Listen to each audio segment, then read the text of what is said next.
안녕하세요. 30대 초반의 여성입니다. 원래는 가게에 있어야 할 시간이지만 몸이 영 좋질 않아서 처음으로 가게 문을 닫고 집에 왔어요. 얼마 전 남편과 이혼을 하면서 정신적으로, 육체적으로 많이 지쳤던 모양입니다. 이후로 한 번도 어디 가서 속 시원하게 터놓지도 못했으니 그 피로가 쌓이고 쌓였던 모양이에요. 그래서 고민 끝에 이렇게 사연을 적어봅니다. 마치 대나무 숲에서 임금님 귀는 당나귀 귀라고 외치는 것 같네요. 여기다 다 털어놓고 나면 제 마음이 좀 편해질까요? 이혼하게 된 이유를 말씀드리려면 저와 남편의 배경을 먼저 설명드려야 할 것 같네요. 일단 저는 서울에서 몇 손가락 안에 드는 대학을 졸업했습니다. 이후로는 대한민국 사람이라면 한 번쯤은 들어봤을 법한 회사에 들어갔네요. 이제서야 말이지만 하고 싶었던 일이라기보다는 그렇게 사는 게 맞는 것 같았어요. 대학을 졸업하고 안정적인 직장을 갖는 것, 그것 말고 다른 길은 생각해 본 적이 없었습니다. 하지만 직장 생활을 4년 정도 하다가 때려쳤어요. 회사 생활에 적응을 못하고 그랬던 건 아닙니다. 오히려 처음 하는 사회생활이다 보니 의지와 열정도 있었고 패기도 넘쳤지요. 주중주말 할 것 없이 제 한 몸을 바쳤다 표현해도 좋을 만큼 열심히 일했어요. 하지만 그 때문인지 한 번은 사무실에서 쓰러지고 말았습니다. 그 길로 바로 앰뷸런스 타고 응급실을 가게 되었지요. 병원에 누워있는데 문득 그런 생각이 들더라고요. 이렇게 사는 게 맞나? 죽기 살기로 일해서 회사 좋은 일만 시키는 건 아닌가?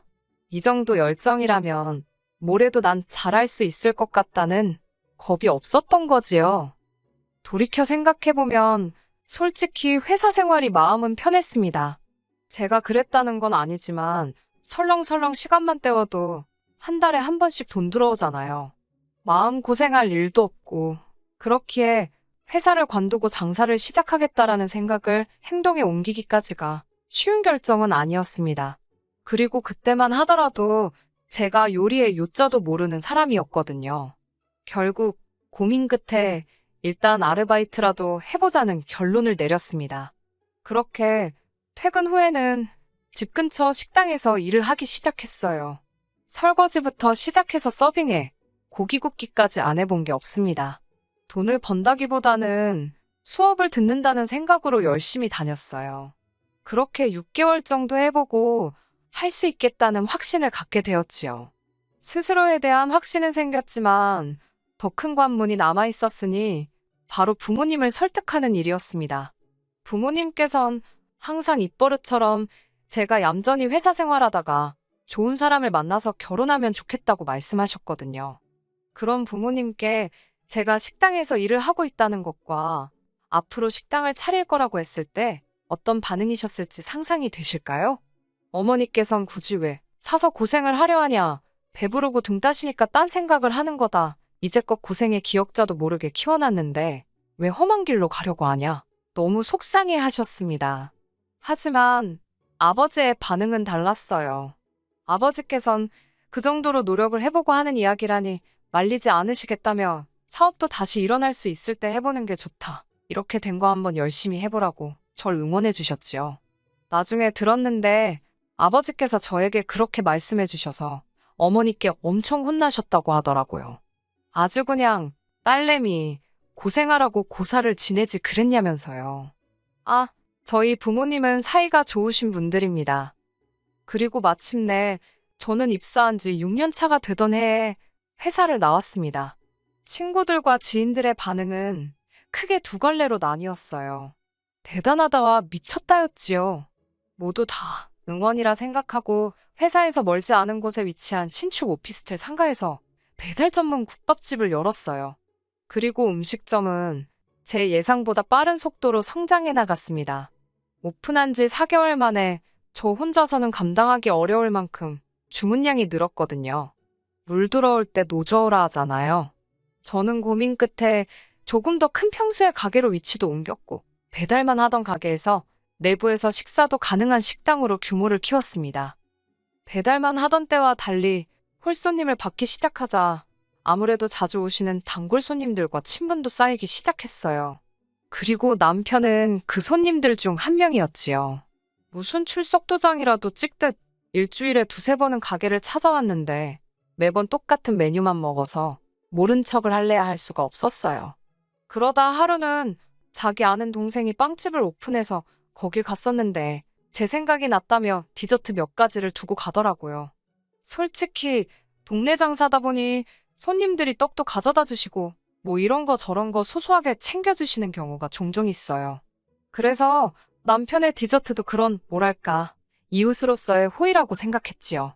하지만 남편의 간식 공세는 점점 빈도수도 잦아졌고 가격대도 높아져 갔습니다. 단순히 이웃의 호의라고 생각하기엔 조금씩 불편하게 느껴지더라고요. 게다가 식사를 공짜로 줄 수는 없었으니 의도치 않게 일방적으로 받기만 하는 상황이 되었고요. 고민 끝에 남편에게 부담스럽다고 솔직히 털어놓았습니다. 그러자 남편은 그렇게 생각할 줄은 몰랐다며 사실은 저를 좋아했답니다. 그러면서 저를 진지하게 알아가고 싶다고 하더군요. 생각지 못한 남편의 고백이 당황스러웠지만 남편이 쑥스러운 듯 주뼛거리는 모습이 왠지 순진하게 느껴져서 제 마음에 문이 열렸던 것 같아요. 저는 남편에게 생각해보겠다 했고 그렇게 일주일 후 저희는 정식으로 사귀는 사이가 되었습니다. 남편은 중소기업을 다니는 평범한 직장인이었습니다. 벌이가 넉넉한 건 아니었지만 사람과 사람이 만나는데 돈이 전부는 아니잖아요. 성실하고 자상한 남편의 성격을 보고 결혼을 결심했습니다. 사실 이 밖에도 남편은 여러 가지 좋은 점이 있던 사람입니다만 결혼해서 이혼까지 한 마당에 제가 전 남편 추켜 세워서 어디다 쓰겠어요?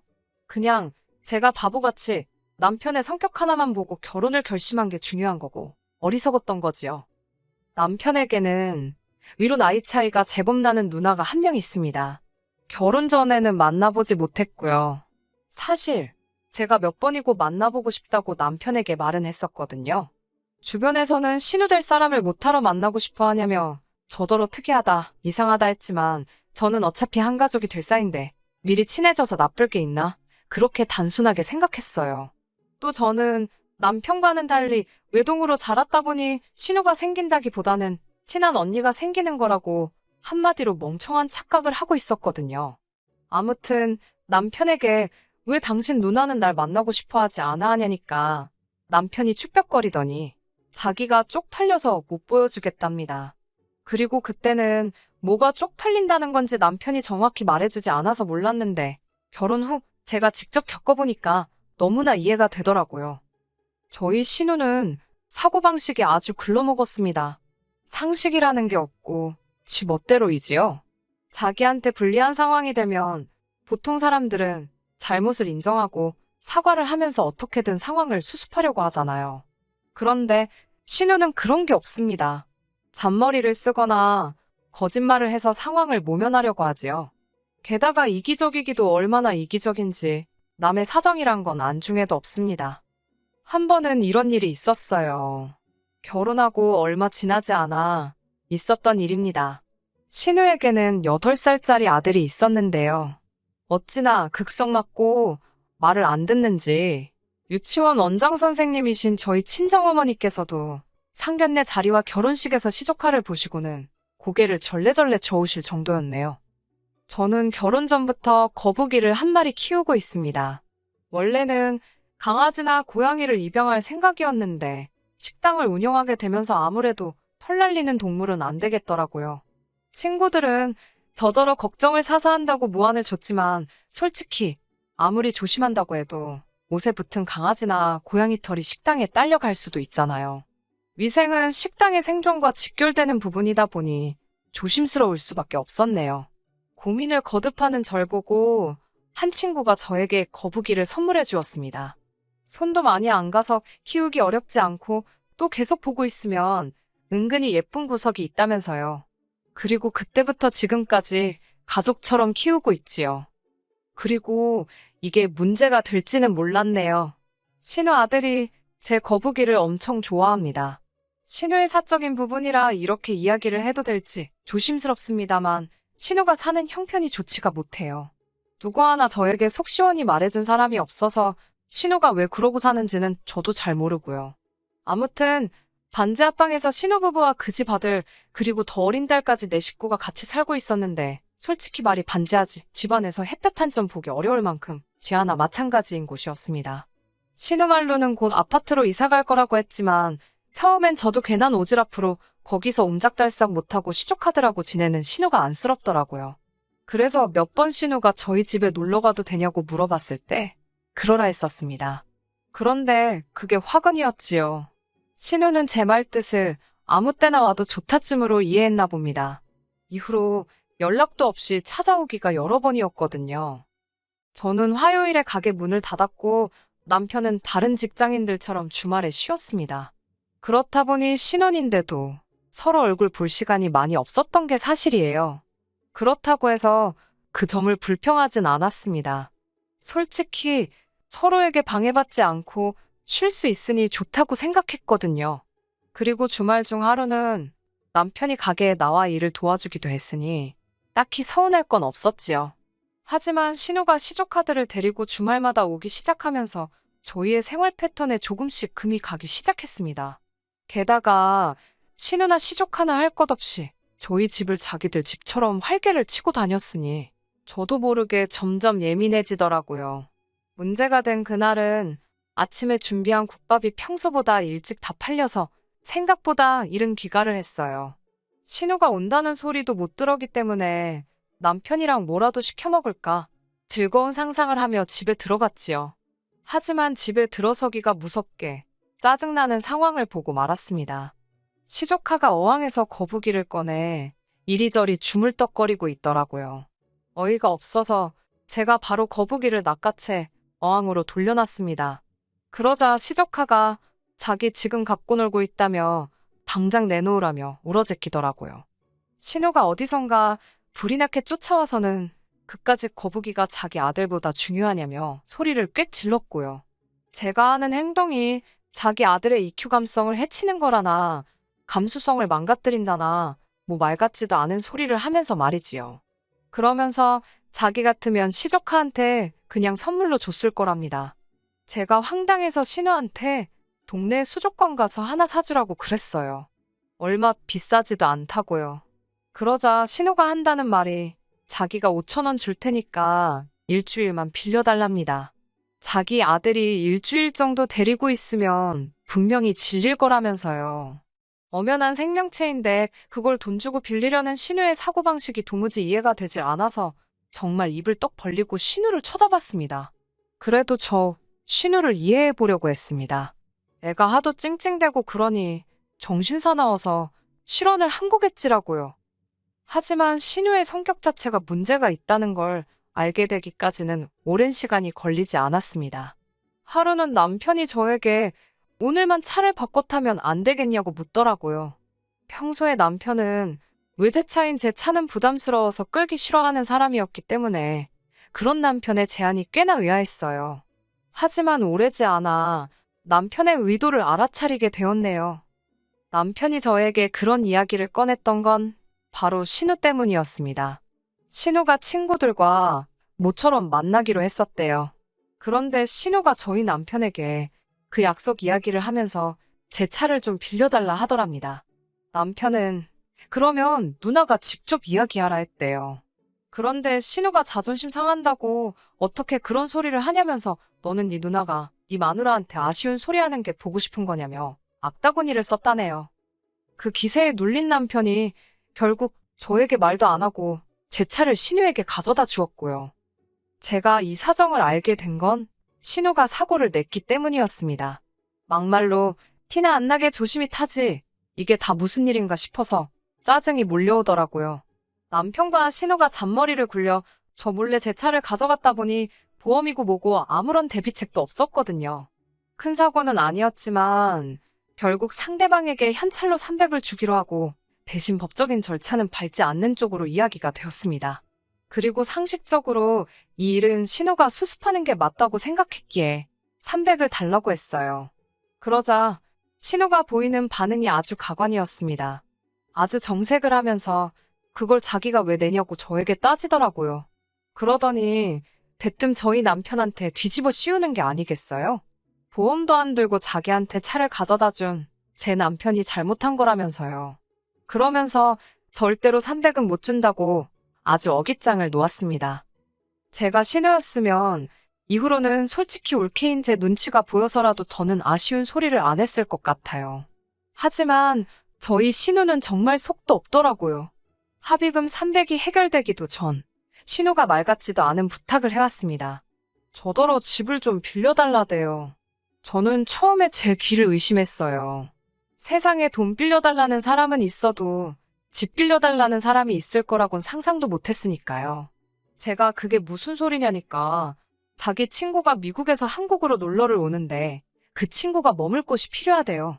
신우는 언젠가 기회가 되면 자기 애들을 그 친구에게 보낼 생각을 하고 있다면서 그 친구한테 잘 보여야 된다대요. 제가 어이가 없어서 그럼 저랑 남편은 어떻게 하냐니까 그 식당에 쉬는 방이 있지 않냐입니다.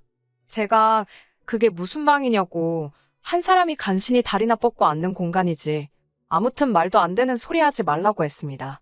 그러자 신우는 저더러 사람이 뭘 그렇게 야박하냐며 가족을 위해 일주일만 양보 좀 해주면 덧나냐고요. 그리고 그 집이 제 집이냐입니다. 자기 동생 돈도 들어갔으니 자기 동생이 허락하면 저도 할 말 없는 거라네요. 결국 신우의 억지를 도무지 감당할 수 없던 제가 남편에게 이 상황을 전했습니다. 남편에게 신우와 잘 좀 이야기를 해서 상황 좀 해결해보라고 했고요. 그러자 남편이 한다는 말이 이게 다 신우가 돈이 없으니까 먹고 살기가 빠듯해서 자격지심까지 생기고 그런 것 같다며 뜬금없이 이참에 저희 가게에서 일이라도 시키면 어떻겠냐입니다. 제가 어이가 없었지만 100번 양보해서 그럼 애들은 조카들은 어쩌냐고 물었습니다. 그러자 남편은 정말 별거 아니라는 듯 가게 한쪽에서 숙제도 하라 그러고 거기서 데리고 있으면 되지 않냐고 저에게 오히려 되묻더라고요. 어처구니가 없어서 진심이냐고 물었더니 남편은 한 가족이니까 서로 돕고 살면 좋지 않겠나 싶어 해본 소리랍니다. 남편에게 지금 신우 자격지심을 나더러 어떻게 좀 해보라는 거냐고 그걸 왜 내가 품고 가야 하냐고 물었습니다. 가뜩이나 자동차 때문에도 스트레스 받아 죽겠는데 신우는 집 타령을 하고 있질 않나. 근데 당신까지 왜 말인지 방군지 분간을 못하냐고 되는 대로 쏴붙였네요. 결국 이후로 3, 4일 동안 똑같은 이야기로 몇 번의 실랑이가 있었고 급기야 남편은 그러면 신우 친구가 어디 호텔에 머물 수 있게 우리가 얼마 좀 보태주잡니다. 진짜 이때는 욕이 튀어나오려고 하더라고요. 제가 그걸 왜 내가 보태줘야 하냐니까 남편이 한다는 소리가 저더러 어쩌면 그렇게 손해를 하나도 안 보려고 하냐입니다. 욕심이 사납다대요. 그 소리를 듣자 비로소 정신이 들더군요. 내가 왜 이런 소리까지 들어가며 이 사람과 살아야 하는 거며 신우를 감당해야 하는지 말이에요. 더는 참을 수가 없어서 남편에게 헤어지자고 했습니다. 남편은 어이가 없다는 듯 알겠다고 자기가 신우를 안 보고 살면 되는 거 아니냐며 그때부터 입술은 내밀고 매사 툴툴거리고 다니더군요. 이혼을 하자는데도 제가 쇼를 한다고 생각했는지 전혀 진지하게 받아들이는 구석도 없었고 마치 저랑 기싸움을 하려 드는 것 같았지요. 신우랑 연락을 끊는다고는 하지만 그게 쉬운 일도 아닐 테고요. 피는 물보다 진하다는데 그걸 어떻게 끊어놓겠어요? 그리고 솔직히 그 밖에도 재산이라던가 여러 가지 요인들을 고려해봤을 때 더는 남편과 결혼 생활을 유지한다고 해서 저에게 나아질 건 아무것도 없겠더라고요. 그래서 결국엔 이혼했습니다. 아, 이런 계산을 결혼 전에 할 수 있었다면 얼마나 좋았을까요? 남편과 제 사이에는 아이도 없었고 생활비를 제외하곤 각자 돈 관리를 하고 있었기 때문에 이혼 과정은 어렵거나 복잡하지 않았습니다.